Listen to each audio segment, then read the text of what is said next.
Hello everyone and welcome back to my channel. I've been asked recently how the nuage sweater will hold up washing, giving it loose crochet. So today I will show you the entire process of washing the nuage sweater, and let's see how it will look in the end after washing and drying. In today's video I want to show you something. A few weeks ago someone commented on the nuage sweater tutorial. Being that loose, the question was that being that loose crocheted, how it will react after washing. And I wanted to show you how I'm doing it, the entire process.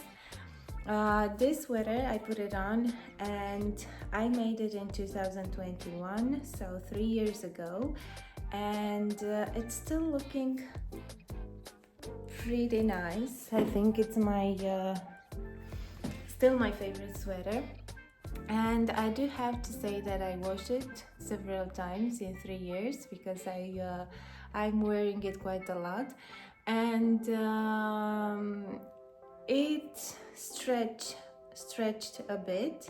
So here is a photo with the sweater right after finishing it, and here is how it's looking now. So you can see that the stitches stretched a bit. Here in the top part you can see more holes than there were at the beginning, but I don't think that this is because of washing, but mostly because a period of time after finishing I was just hanging it, and this was definitely not a good idea. So it stretched a bit, but it has 3 years, so this will happen, and this is happening even with other projects, not necessarily being crocheted like this with a bigger crochet hook. And now I want to show you how I'm doing. This is after washing process, or even when I'm blocking just after finishing doing them. So I will show you the entire process, and of course after that we will see how the sweater is looking. So if it's something is happening with it from the stage it is right now and after washing, and we will see what the results will be. I'm pretty confident because I already did it several times, but of course you never know what it will happen. So stay with me and see this process, and let's see what it happened.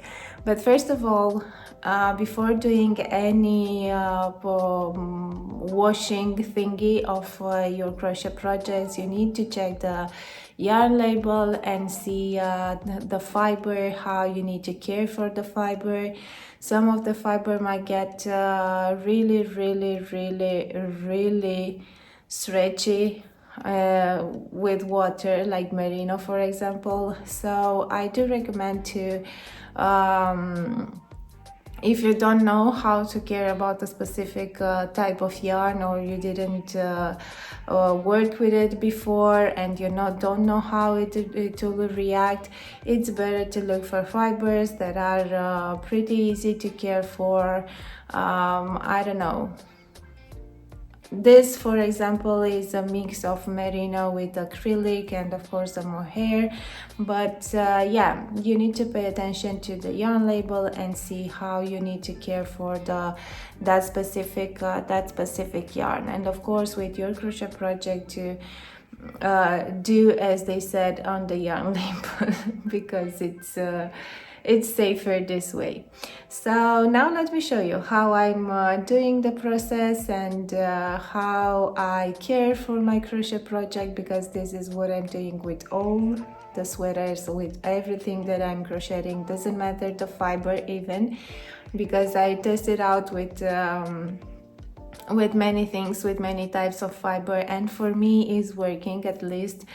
So if you're not sure how a specific fiber will react, it's better to do this with swatch so you'll make sure that not the whole project will be ruined, but only the piece of the fabric that you crocheted for your gauge swatch or something like that. So yeah, let me show you how I'm doing it. So the first thing is to place the sweater into the washing machine. You can wash several sweaters at once. I only had one, and now I'm using detergent. This is for cotton. Even if the sweater is not made out of cotton, the important thing is not to have fabric softener, because that one will stretch even more the fiber. And now with the washing machine settings, I'm always choosing the wool program, which I have here on the washing machine. Most of the washing machine have delicate program, and with the temperature I'm always lowering it at 20 degrees. Even if the yarn label says that I can wash it at 40, I use 20 degrees. And now let's just wait to wash. After washing, I'm laying the sweater down. I have a blocking mat, and I put a towel under it just to absorb more water. And now I'm patting the sweater, trying not to get, because if you're stretching it in the length, it might look nice because the stitches tend to look nicer and more even.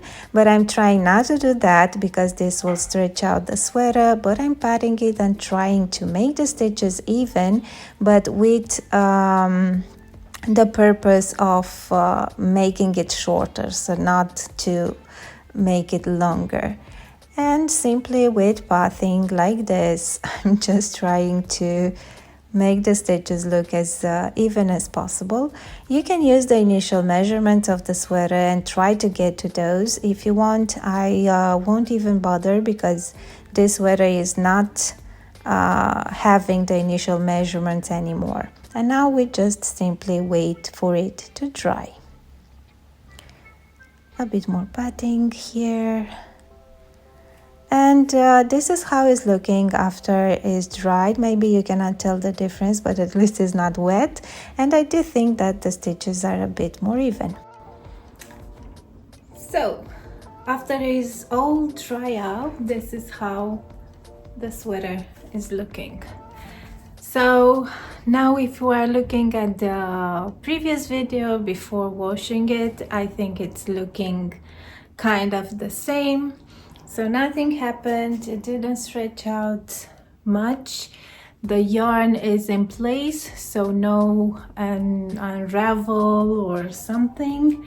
So yeah, I'm pretty happy with how the sweater is holding in time, even with washing, and considering that it has 3 years already, I think it's still wearable, it's still nice, and I think I can enjoy it even more from now on. So yeah, this was the video for today on how I care for the Nuage sweater, considering that it's knitting loose, and how I wash it, and how I try to keep it in shape as long as possible to enjoy it and to wear it as much as possible. So thank you so much for watching this video, and see you next time. Bye.